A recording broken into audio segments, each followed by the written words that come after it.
worship. Ating pong pakinggan ang salita po ng ating Panginoon para po sa ating lahat. Mula po sa awit, Kabanata 72, mga talatang 1 hanggang 8. Pag-ibig niyang wagas ay dapat ihayag. Kung bukang liwayway, pagsapit ng gabi,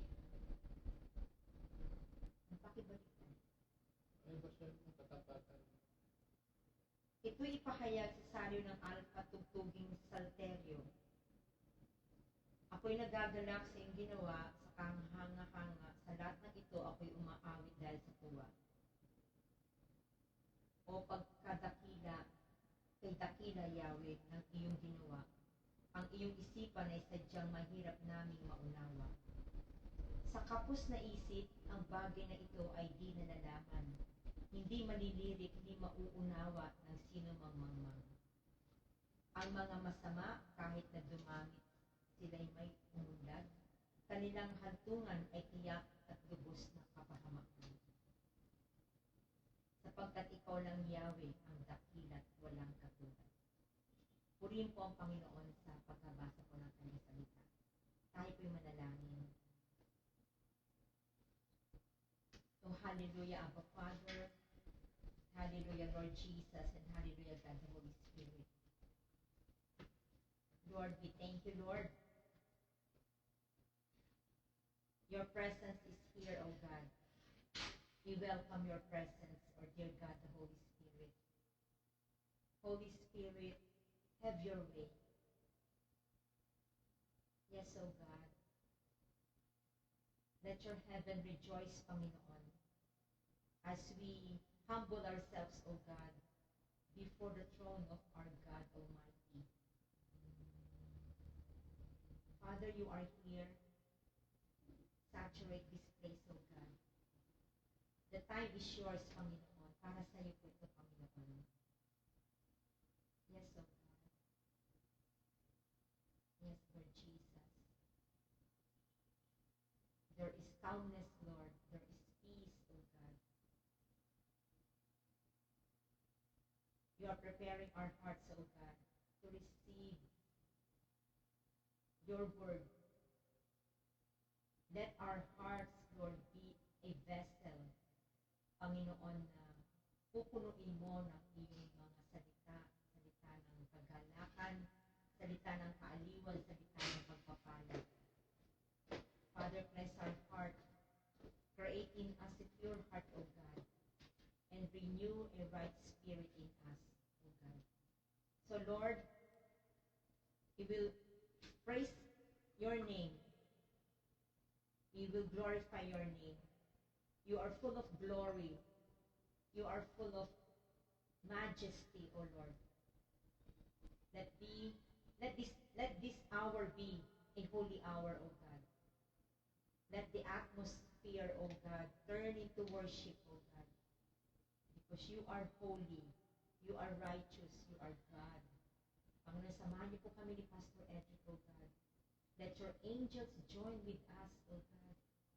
Let your heaven open its gate, O God. Let there be rejoices, Lord. Thank you, God. Thank you, Lord.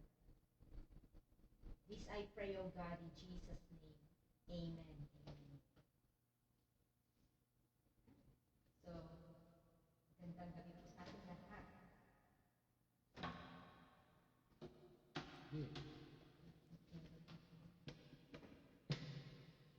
Salamat po sa Lord at nagsama-sama po muli tayo. Pagpapala po ng Panginoon hindi po nauubos. Amen. Praise be to God. Presence of God is with us, Lord. Sige po, let us just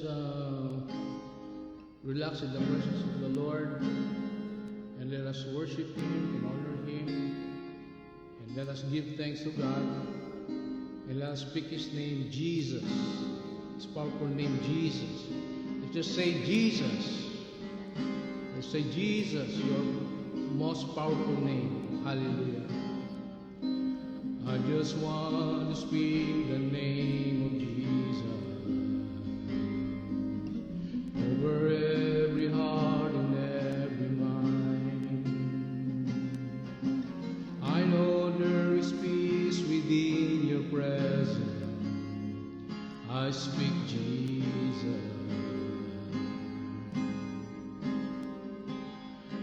just want to speak the name of Jesus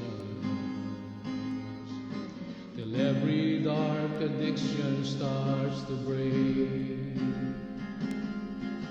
declaring there is hope and there is freedom. I speak Jesus. Your name is power, your name is healing, your name is life. Break every stronghold, shine through the shadows, burn like a fire. Yes, then hallelujah. I just want to speak the name of Jesus over every fear, anxiety, to every soul captured by depression. I speak Jesus. Your name is power. Your name is power. Your name is healing. Your name is life. Break every stronghold. Shine through the shadows. Burn like a fire. Oh, your name is power. Your name is power. Your name is healing. Your name is life. Break every stronghold. Shine through the shadows. Burn like a fire. Shout Jesus from the mountain. Shout Jesus from the mountain. And Jesus in the streets. Jesus in the darkness over every enemy. Jesus for my family. I speak the holy name of Jesus. Come on, yes. Shout Jesus from the mountain. Shout Jesus from the mountain. And Jesus in the streets. Jesus in the darkness over every enemy. Jesus for my family. I speak the holy name of Jesus. Your name is power. Your name is power. Your name is healing. Your name is life. Break every stronghold. Shine through the shadows. Burn like a fire. Oh, your name is power. Your name is power. Your name is healing. Your name is life. Break every stronghold. Shine through the shadows. Burn like a fire. I just want to speak the name of Jesus. I just want to speak the name of Jesus. Yes, God. For every heart and every mind. 'Cause I know there is peace within your presence. I speak Jesus.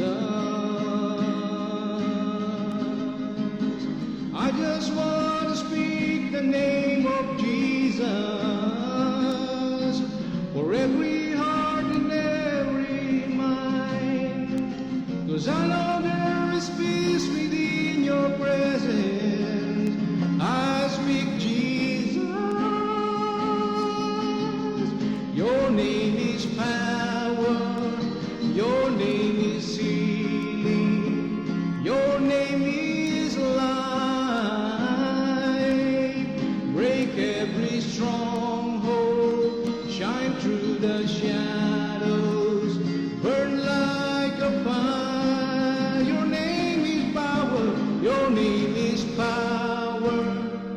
Your name is healing. Yes, Lord. Your name is life. Break every stronghold.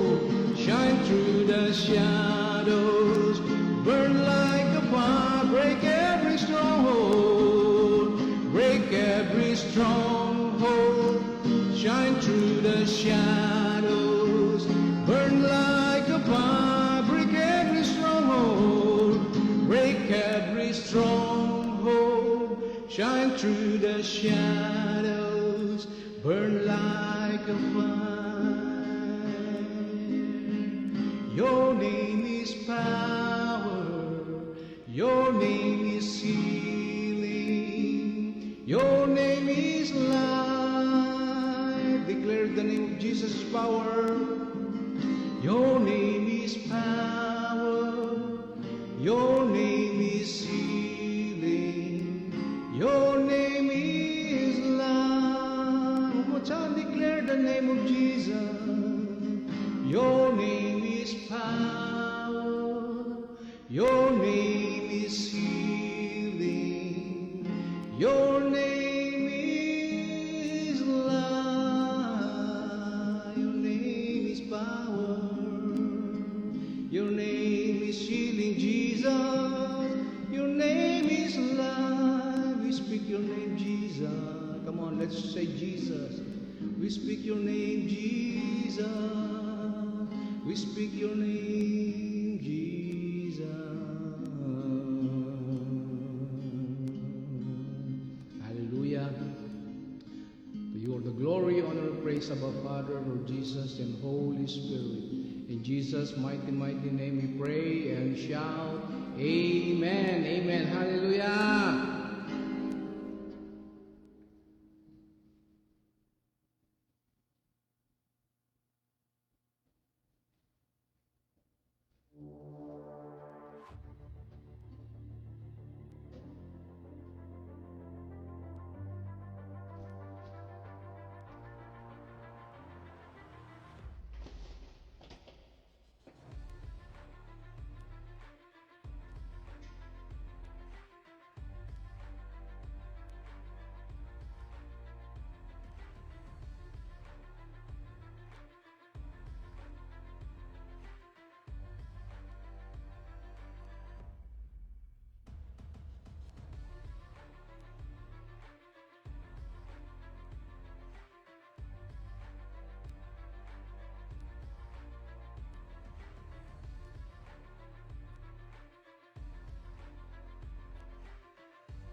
Ayan, hello po, hello, a blessed, joyful and victorious evening po sa bawat sa atin at purihin po ang Diyos na muli po tayo po ay nagbabalik para po sa ating Global Harvest Goshen Ministry online worship celebration. So purihin po ang Diyos na sa gabing ito ay magpasimula tayo sa ating gawaing ito, no, ng ating pong Panginoon. So sa lahat po na nandiyan sa online, hello po, shout out sa lahat at purihin ng Diyos sa buhay po ng bawat sa atin. And let us tonight just chillax in the presence of the Lord and enjoy yung message ng Panginoon sa bawat sa po sa atin. So tayo po ay saglit po na manalangin. Let us pray. Abba Father, Lord Jesus, and Holy Spirit, again, Lord, to you all the glory, honor, and praise for who you are and what you are. because you are so, so good. You're a faithful God. You're awesome God. You're a great God. You're a faithful God sa buhay po ng bawat sa amin. Thank you, Lord, sa patuloy po na buhay na binibigay po ninyo, because life is a gift from you. Regalo po ninyo ang buhay na ito na bigay niyo po sa amin. Kaya po, Lord, we pray that our life, ang aming buhay na ito ay magamit po ninyo for your glory and for your honor, and ang purpose ng buhay po na ito ay patuloy po na magawa po namin. Thank you, God. Thank you, Lord, for tonight. We just want to praise you, to thank you in advance, Panginoon, sa lahat ng iyong ginagawa at gagawin pa po sa buhay ng bawat isa na inyong mga anak. At thank you, God, that give us, O Lord, yung excitement. Give us, O Lord, yung hunger and thirst before your word. At ang salita mo, Panginoon, ay tunay po na mag-penetrate sa buhay ng bawat sa amin. And your word tonight, Lord, through your servant, hindi lang ito maging inspiration, instruction, and not only give us revelation, Lord, but Lord, through the power of the Holy Spirit, ang iyong salita ay mag-transform sa buhay po ng bawat sa amin. Thank you, God. So to you all the glory, honor, praise, in Jesus' mighty name we pray and shout, Amen, Amen, Amen, Amen. Hallelujah. Okay, sige po, ang ating pong pag-aaralan sa gabing ito, ang message ng Panginoon ay binigay po sa atin tonight ay may title po na Keep Calm and Let God Fight.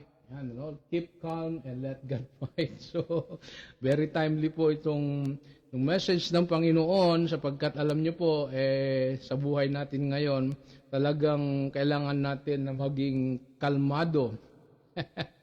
Alam naman ho natin na ang buhay natin, lalo po sa panahon po ngayon, ay punong-puno ng mga challenges, no? Punong-puno ng mga bagay na umahamon sa ating buhay, either personal, sa ministry, and then sa ating pong bansa, into the whole world. So, anong gagawin po natin? Ano? So, itong message ng Panginoon is for us, at makita po natin yung salita ng Panginoon in the midst ng ating pong mga hinaharap sa ating mga buhay. Sabi ko nga po ay let the word of the Lord ang siyang maging patuloy po na inspiration, lakas at sigla ng bawat po sa atin. So, keep calm and let God fight. Sabihin mo nga sarili mo, keep calm and let God fight. Yan po, yung isang text po, very powerful text. Isa lang po yan na pag-aaralan natin from Exodus 14:14. Sabi po doon, ang Panginoon ang lalaban para sa inyo. Kayo'y manahimik lamang. So isang talata mula sa Exodus 14:14, very, very powerful yung message na dinadala po sa bawat sa atin tonight. So, mga kapatid, mga kaibigan, brothers and sisters in Christ, friends, isipin mo po, ang isang sitwasyon, halimbawa, parang kayo po ay, imagine po yung sarili, kayo po ay nasa isang bangka, alright? Ikaw ay nasa gitna ng malakas na bagyo. Yan, yan, lalo na po itong mga seaman natin. Shout out to Brother Oliver, Andyan po siya. Shout out to you, Brother Oliver. Yan, si Brother Oliver po ay isang seaman. So, I'm very sure lahat ng mga seaman dito makaka-relate dito sa situation natin, So, again, habang ikaw ay nasa isang bangka o isang vapor o ship, sa gitna ng malakas na bagyo. Imagine, ang alon po ay malalaki, ang hangin po ay malakas, at pakiramdam mo po ay malulunod ka, or yung inyong barko, kahit kano kalaki sa tindi ng napakalaking alon na dinadala, parang feeling mo ay ang yung sinasakyan na bangka o barko ay para bang tataob o hindi kakayanin, yung tindi ng alon o lakas ng ulan o ng hangin na dinadala po nito. At pakiramdam mo nga po ay tila baga parang, Lord, katapusan ko na nga ba ito? O kaya ay baka malulod na ko. So, ano-ano na po ang ating maaring iniisip sa mga sandaling iyon. So, ang tanong sa atin ay ano ang una mong naiisip gawin, no? Halimbawang ikaw ay nandoon, sabi ko nga, sa isang sitwasyon na maaring nandoon ka sa gitna ng dagat, no? At alam mong peligro ang kalalagayan ng iyong buhay. So ano ang una mong naiisip gawin?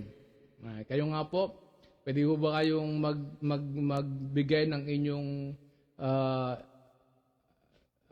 chat? No? Ano gagawin mo, kapatid? No? Diyan po sa chat box, gamitin mo niyo para mayroon naman tayong audience participation. So anong gagawin mo? Anong gagawin mo, friends, brothers, sisters in Christ, kapag ikaw ay nandoon sa gitna ng malakas na bagyo, sa gitna ng dagat? Ayan. So anong gagawin mo? Sige nga po, tingnan ko nga po kung sino po ang malakas ang loob na magbigay ng kanyang iniisip gawin. Ano iniisip mong gawin, para doon sa sitwasyon po na yon. Alright? So mamaya ay habang nag-iisip kayo ay basahin natin. Siyempre, pipiliin mong kumilos, no, mag-isip, gumawa ng paraan. Siyempre, eventually, yun yung initial na inisip mo. Anong gagawin mo? Anong paraan ang isipin mo para ikaw ay maging safe, no? Para lang iligtas ang sarili. Siyempre, yan ang Yan ang kumbaga, initial reaction mo. Paano ka maliligtas? Paano ka magiging safe doon sa sitwasyon po na yun? Sa iyong sarili at maging sa mga kasama. Pero, alam niyo po, may sabi po ang kapitan ng bangka o ng barko, ayan, o ng ship. Anong sabi po ng kapitan? Ano sabi niya? Tumahimik ka lang. Sabi ng kapitan, no? Hawak ko ito. Ayan, sabi ng kapitan. So, yung sinabi ng kapitan, no? Sa gitna ng malakas na alon o bagyo doon sa inyong bangka o sa iyong barko. No? Tumahimik ka lang, sabi niya, hawak ko ito, magtiwala ka lang sa akin. Yun po yung sinabi ng kapitan. So, brothers and sisters in Christ, friends, alam niyo po, ganun din po ang Diyos, di po ba, sa atin. Sa Exodus 14:14, sabi ko nga po na binasa ko po sa kanina, nandiyan po sa ating screen. Minsan ang laban po ay sobra sa ating lakas. At ang Diyos ang gustong humawak. Amen, no? Sinabi niya ulit, no? Sabi niya, ako ang lalaban para sa iyo, tumahimik ka lang, no? Ang Panginoon ang lalaban para sa inyo, kayo'y ang tawag doon, manahimik lamang. Wow, napaka-powerful, no, ng salita ng Panginoon. So ang tanong sa atin, no, this is the first question sa atin, mas tiwala ba ako sa galaw ko o sa iniisip ko o sa plano ko kaysa sa kapangyarihan ng Diyos? Yan po yung tinatanong sa atin. No? Mas tiwala ba ako sa galaw ko kaysa kapangyarihan ng Diyos? No, ito pong Exodus 14:14. Balikan natin. Ano po? Alright. Tingnan lang natin po yung short background nitong ating talata, Exodus 14:14. Ang Exodus 14:14 po ay sinabi po ni Moses sa mga Israelita sa pinaka-critical na moment, pinaka-critical na moment po ng kanilang paglalakbay palabas po ng Egypt, alright?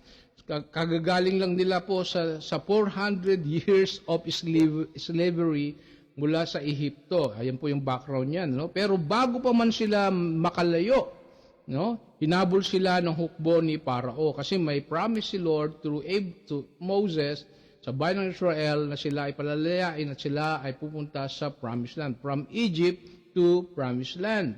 Sa harap po nila ay ang Red Sea. Can you imagine that, ano? Merong Red Sea sa kanilang tatawiran. So yun lang yung place, yung lugar na kung saan pwede silang tumawid sa kabila papunta sa promised land, no? Sa likod nila ay ang Egyptian army, wala silang takbuhan. So can you imagine mo sarili mo, halimbawa, ikaw nandoon isa sa mga Israelita na tumatakas o papunta sa promised land, no? Sa harapan mo may makikita mong Red Sea, dagat, no? Pulang dagat, sabi po doon. At sa likuran mo naman merong mga Egyptian army, no? na tumutugis, no? So imagine mo, wala silang tatakbuhan marahil, no, sa sitwasyon na 'yon. Natural lang po na matakot, magpanik at magreklamo ang mga tao. Sabi nila kay Moses, no? Sabi po nila, hindi ko nilagay, pero ayan po sa Exodus 14:11-12, sabi ng mga tao, nagreklamo sila kay Moses, sabi niya, mas mabuti pang namatay na lang kami sa Egypt. Yan po yung reklamo ng mga tao kay Moses dahil po doon sa situation po. Ibig sabihin, kapag physically free na po sila, mentally slave pa rin sila ng takot, no? Yan po yung situation po nila. Doon sinabi po ni Moses ang powerful declaration. Ano po yung powerful declaration ni Moses? Exodus 14:14. Sa NIV, sabi doon, the Lord will fight for you. You need only to be still.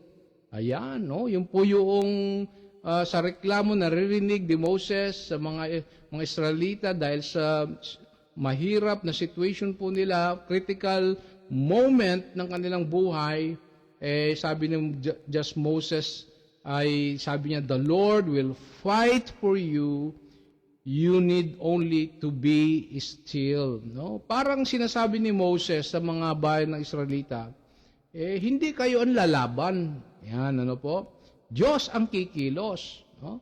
Ang kailangan nyo lang manahimik, tumigil sa panik at magtiwala. Now, tingnan po natin yung context nitong Exodus 14:14. Tingnan natin yung context po nito. Yung likod ng Exodus 14:14. Unang-una, wala silang armas. Tama po? During that time na sila po ay nagigipit in that very critical situation, from Red Sea sa harapan and then sa likuran ay ang mga Egyptian army na tumutugis sa kanila. Wala silang armas, wala silang strategy, okay? Wala silang control. Saan? Sa situation. Tama po? Pero ito po, meron sila. Palagi ho ninyo. Meron sila. That is the presence of God, no? Yung presensya ng Diyos.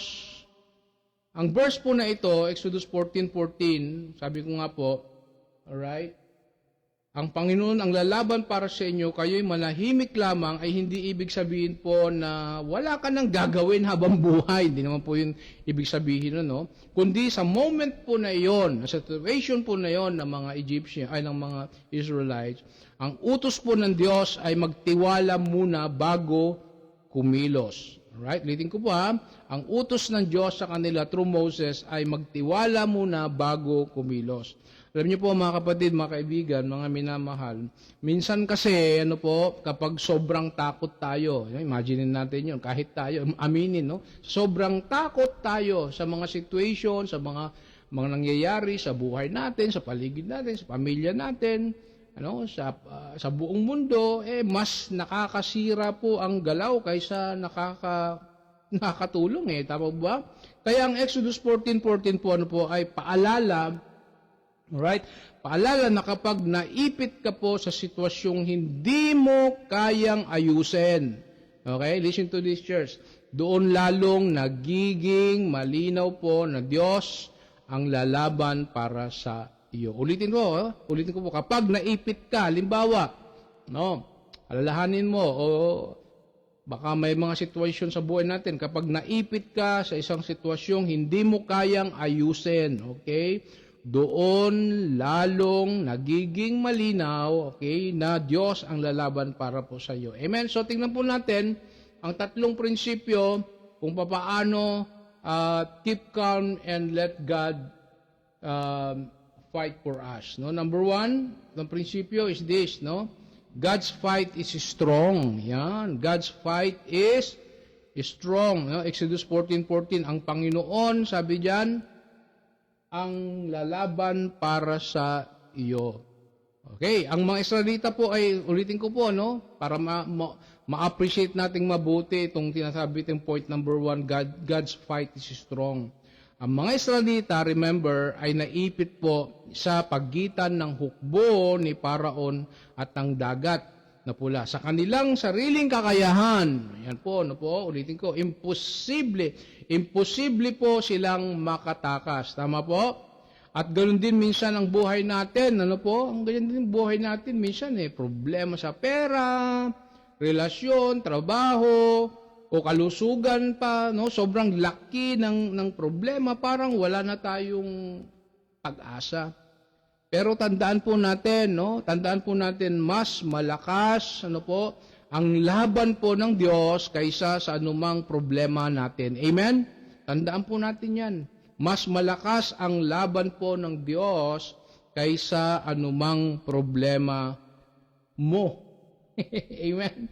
Ibig sabihin po nito, ano po? Ibig sabihin po nito, walang problema na mas malaki po kaysa sa kapangyarihan po ng Diyos. Tama po? Amen?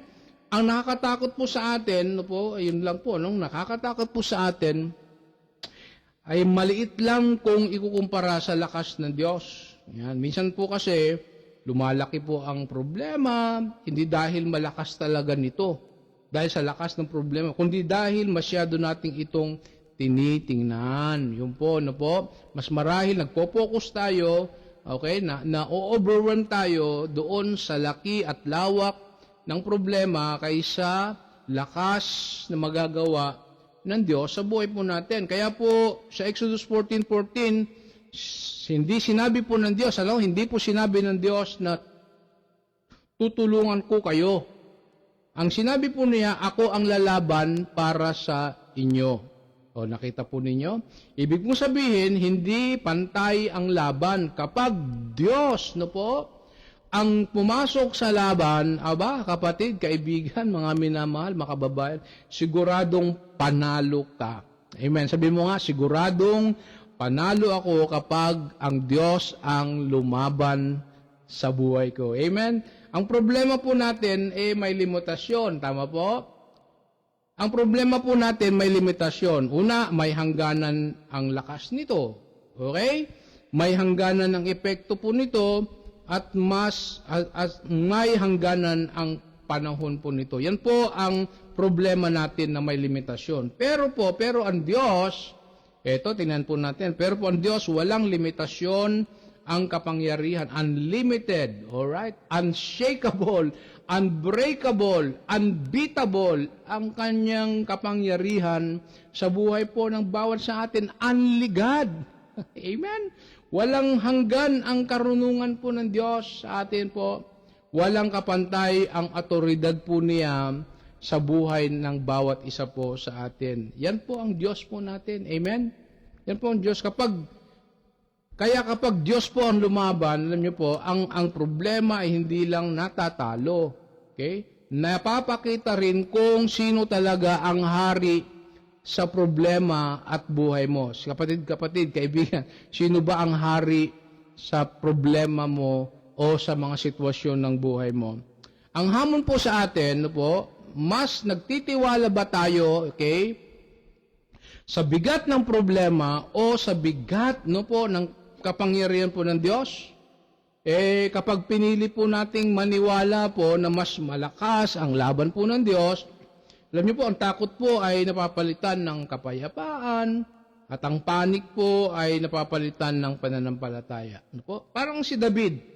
Naalala po natin si David kay Goliath, yung laban niya kay Goliath. Hindi po nilabanan ni David ang higante po sa sariling lakas, okay? Kundi nagtitiwala po siya sa Diyos, okay? Sa huli, alam niyo na nangyari, nanalo po si David. Parang example ni David, sa laban niya kay Goliath, hindi niya ginamit ang sariling lakas o kakayahan para talunin po ang higante, kundi buong tiwala po siya sa Diyos at sa kanyang kapangyarihan.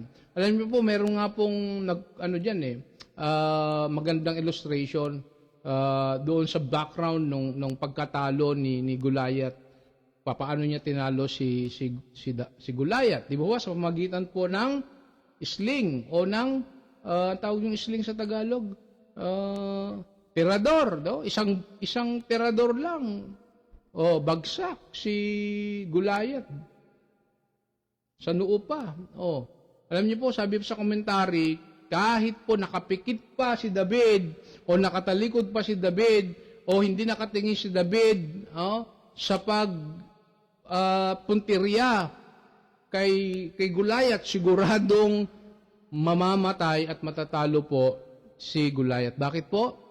Kasi po, Diyos ang gumawa. Diyos ang kumilos, kapatid. Oh, tama po, yan po ang nagagawa ng pagkilos po ng Diyos sa bawat sa atin. Amen? Oh, ganito rin po sa buhay natin.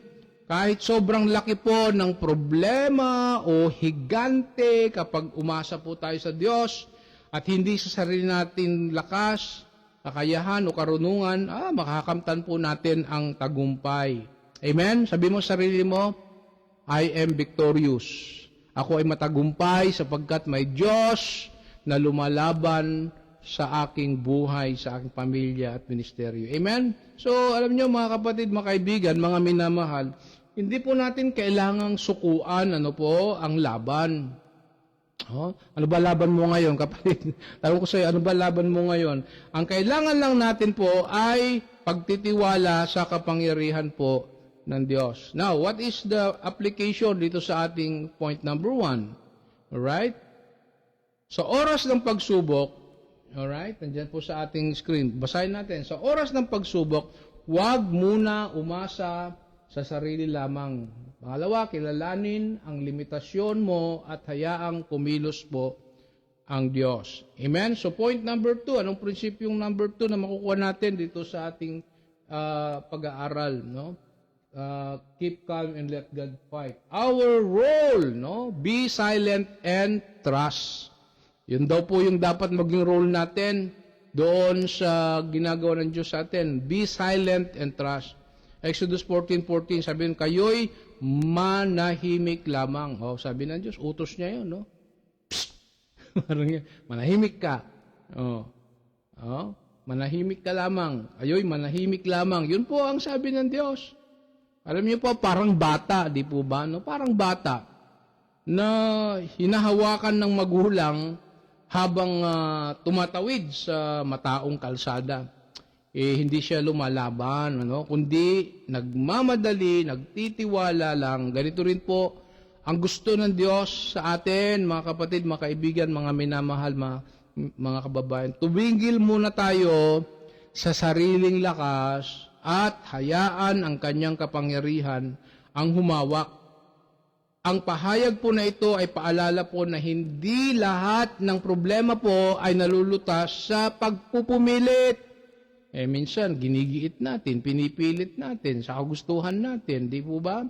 May mga laban po sa buhay po natin na habang mas gumagalaw tayo sa ating sariling lakas, karunungan, kaalaman, mas lalo tayong napapagod, na stress, nalilito at nasasaktan, minsan po ang tunay na faith o pananampalataya, alam niyo po ba, ay hindi mas maraming galaw, kundi mas malalim na pagtitiwala sa Diyos. Kaya nga po yung unang linya ng Proverbs, Kawikaan 3:5, sabi po dun sa unang linya ng Proverbs 3:5, trust in the Lord.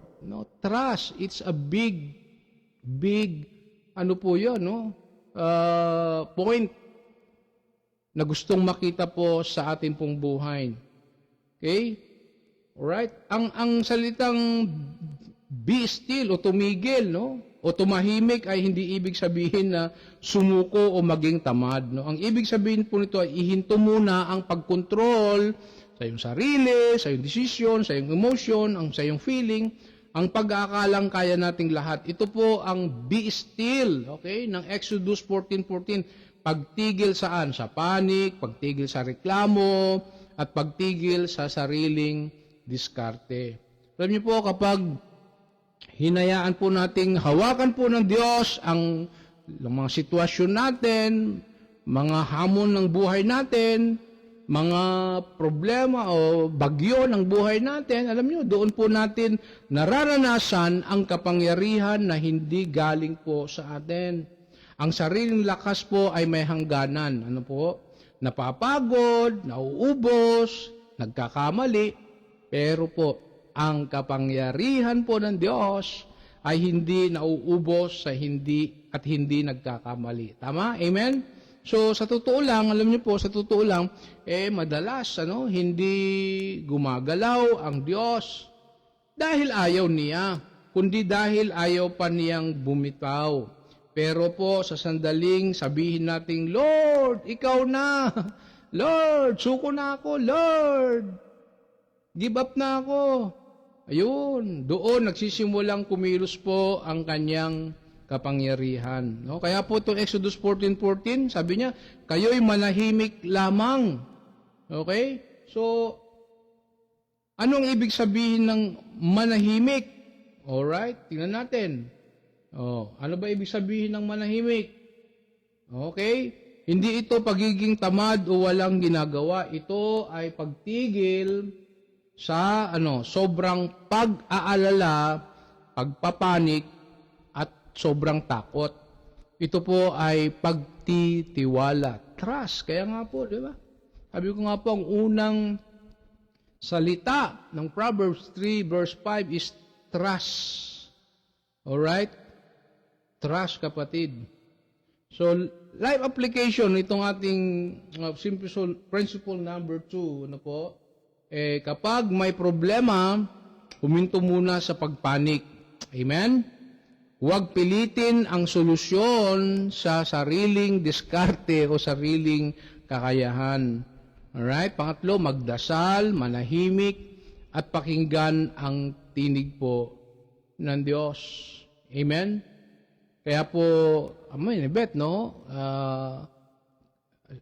kami po ay nag-engage sa prophetic ministry, no? Thank you very much sa destiny partner ng LGI, ng Holy Spirit, Windwatch, yung Miracle Night. Ayun, kasi kami po ay kasama po doon, no? Kasi ang ministry po namin ngayon ay nasa body of Christ. So, mahalaga po na tayo nakikinig, no? May mga tawag natin, mga word of knowledge na kailangan natin ikonsulta muna sa mga decision, sa mga kinakailangan. Mahalaga po 'yon, no? Na tayo po ay may mga taong nakapaligid sa atin. So every time na kailangan natin ng mga panalangin, concerns, even decisions, nandoon sila para magbigay ng word of knowledge, WK or prophecy, no? Ng salita ng Panginoon para po sa atin. Okay, so pakinggan ang tinig po ng Diyos through sa mga tao na ibinibigay ng Panginoon. So number 3 and last point, yan to, no? Ano po yung last point natin? Keep calm and let God fight. God's right time, no? God's right time. Exodus 14:14, kayo'y manahimik lamang. No, mayroong isang magandang kanta, di ba? Hango sa Ecclesiastes 3:11, He makes all things beautiful in His time, no? He makes all things beautiful in His time. Yun, no? Sa panahon ng Diyos, God's right time. No? Alam niyo po, may mga pagkakataon na hindi agad sumasagot ang Diyos. Alam po natin yun, ano? Hindi dahil wala siyang pakialam, wapakir siya, hindi siya nakikinig, hindi niya tayo pinapansin. Hindi po, dahil may tamang oras po siya. Alam niyo po ba yun? Merong timeline, may timing ang Panginoon. Meron siyang timetable, no? Sa buhay mo, merong mga assignment, may piniprepare siya, preparation, and sa mga ina-align niya po ang ating mga buhay, ating family, even our mga prayers, ang ating plano, in His own time, no? Sa kanyang sariling timetable. Ang Diyos po ay hindi late o delay at lalong hindi nagmamadali, no? Laging eksakto po ang timing po niya, no? Ang problema, tayo po ang madalas na nagmamadali. Alam niyo po ba 'yon? Kapag minamadali natin po ang sagot, nauuna ang emosyon kaysa pananampalataya. Kaya po, ang ginagawa tayo ng mga desisyon dahil po sa takot, pressure, o pagod tayo, o stress tayo, hindi dahil po sa direksyon ng Diyos. At kadalasan, ang minamadaling desisyon, ay nagdadala po ng dagdag na sakit, gulo o pagsisisi.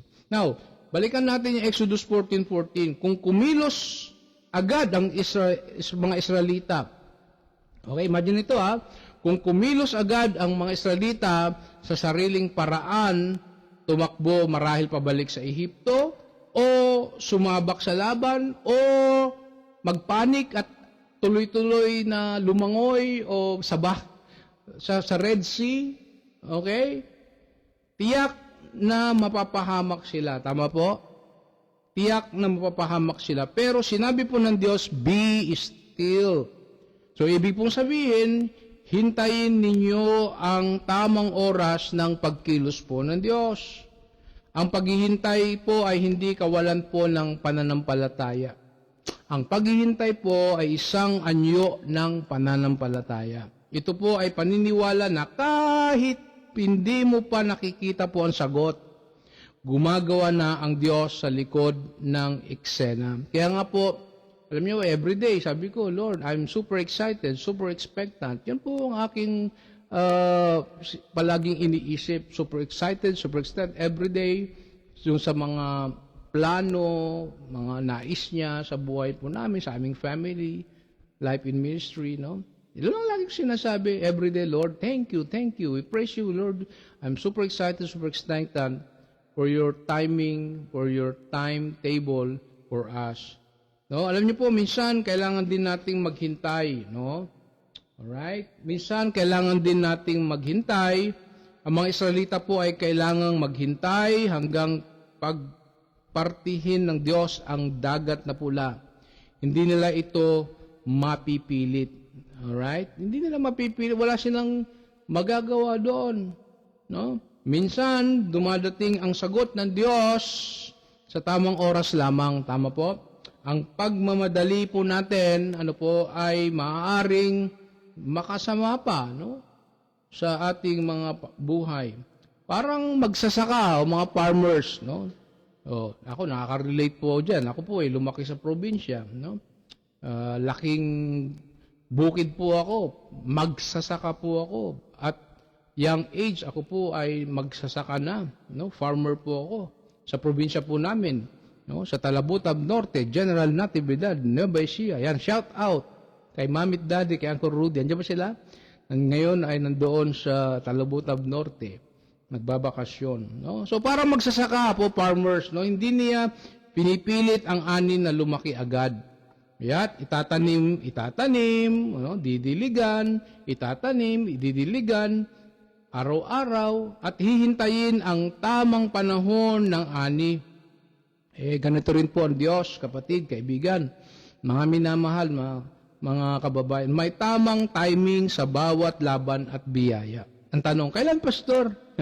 Kapatid, may timing ang Diyos. Hindi ako pwede magsabi kung kailan. Basta mahalaga yung salitang trust, pagtitiwala. May tamang timing sa bawat laban at biyaya.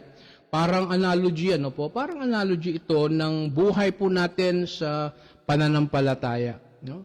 Tulad po ng magsasaka, sabi ko nga, hindi niya pwedeng puwersahin, sabihin doon sa kanyang itinanim, ngayon day, lumaki ka na at magbunga ka na. No? Hindi niya pwedeng puwersahin ng ani para lumaki agad.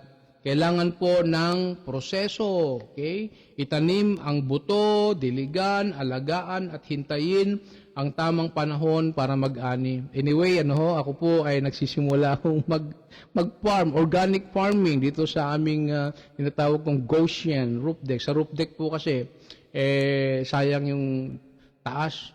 Kaya sabi ko, Lord, I pray to God na mag-design ng tawag ko po Goshen roof deck organic farming.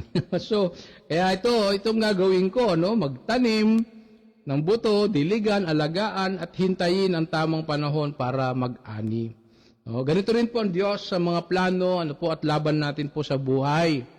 May kanya-kanya tayong timing sa bawat isa sa atin.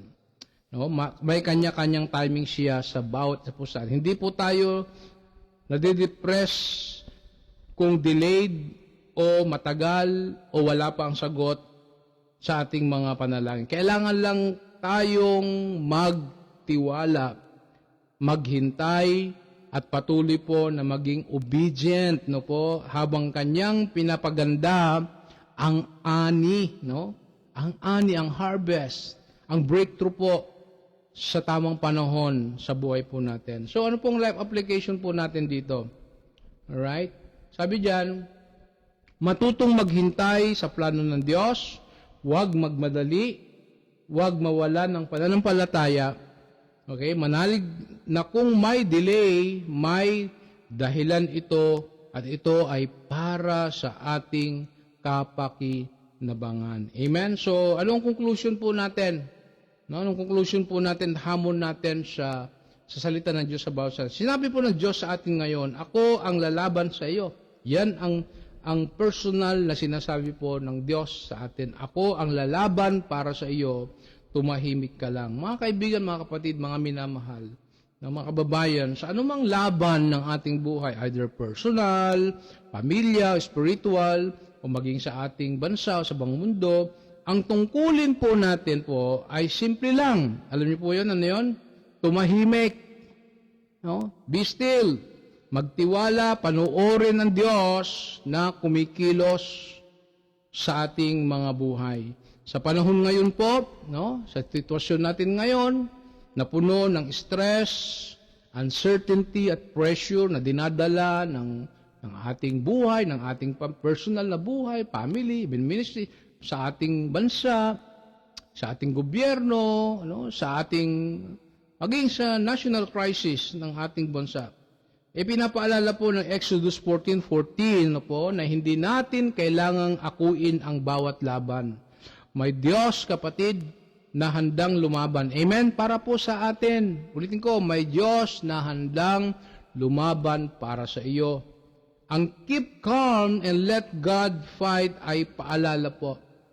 Ulit, no po? Gentle reminder sa bawat sa po sa atin na magtiwala at magpahinga sa Kanya. Dalawang bagay, magtiwala at magpahinga sa kapangyarihan ng Diyos. Lalo na kapag wala na tayong kontrol o lakas. At ngayong gabi po, hamunin natin ang ating puso. Inahamon po ng Diyos ang ating puso. Ito yung hamon sa atin at tanong sa atin.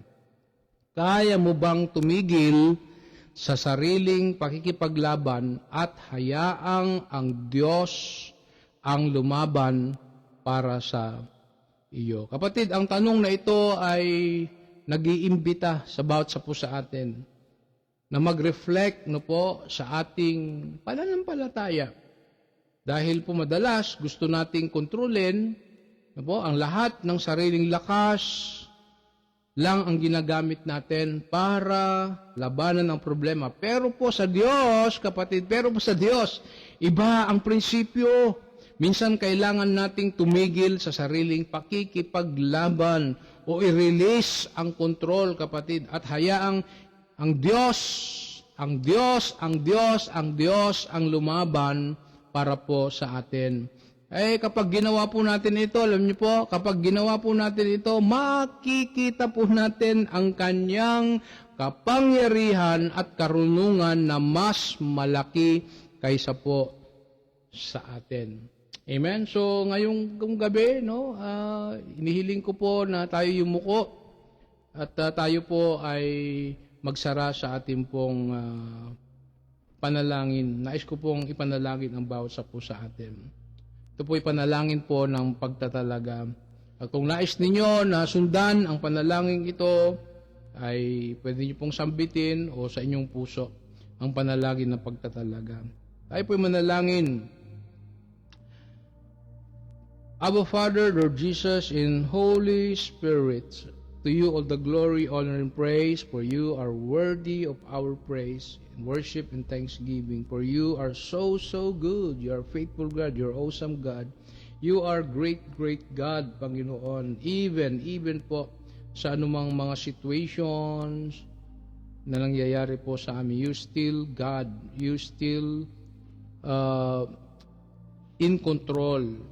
Kaya Lord, sa harap po ng lahat ng, alam niyo po, laban sa aming buhay, kami lumalapit sa iyo ng may pagpapakumbaba at pinipili naming ipagkatiwala sa iyo ang aming sarili, ang aming mga plano at ang aming mga pakikipaglaban.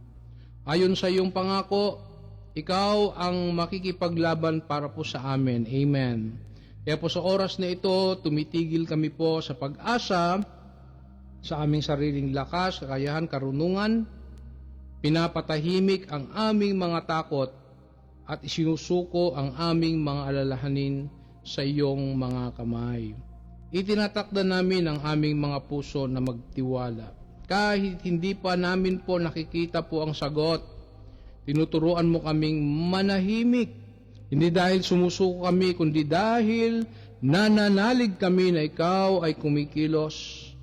Panginoon Diyos, Lord Jesus and Holy Spirit, italaga mo ang aming isip, salita at gawa. Hayaan mong ang aming buhay po ay maging patotoo na ang tagumpay ay nagmumula sa iyo at hindi po sa amin. Sa bawat laban po ng aming buhay, ng aming mga kapatid na narito, sa bawat hamon ng aming buhay, ng aming pamilya, ministeryo, maging hamon ng nangyayari sa aming paligid, ipaalala mo po sa amin na ikaw ang Diyos na lumalaban para sa iyong bayan. Inaalay po namin ang lahat ng aming plano, ng aming mga pangarap, ng aming pamilya at ministeryo, maging ang aming bansa at maging ang buong mundo sa iyong makapangyarihang pagkilos. Ito po ang aming dalangin, hinihiling sa makapangyarihang Panginoon sa Kristo na aming Panginoon, aming tagapagligtas. Amen. Tayo po ito mayon lahat at ating tanggapin ang pagpapala ng ating Diyos. No? Tayo po ay lumapit sa trono ng ating Panginoon. The Lord bless you and keep you. The Lord make His patience upon you and be gracious unto you. The Lord lift up His countenance upon you and give you peace now and forevermore. I bless you now, brothers and sisters in Christ, in the name of the Father, and of the Son, and of the Holy Spirit. Amen, amen, amen. Hallelujah. Sige po, bigyan po natin po ng malakas na clap offering ang Panginoon. Thank you, Abba Father, Lord Jesus, and Holy Spirit. Maraming salamat din po sa bawat sa inyo po na nakibahagi sa ating Goshen, Global Harvest Goshen Ministry. And please po, you can share ito pong link na ito sa ating mga family, kaibigan, kakilala, so that they will also bless through this ministry, especially yung word ng Panginoon, so that you will also maging channel ng blessing ng Panginoon sa ating pag-share ng message ng Panginoon to. So again, ito po ang inyo pong lingkod, Pastor Edric Ancheta po. Shalom and God bless. See you again sa next Sunday by God's grace. Bye-bye.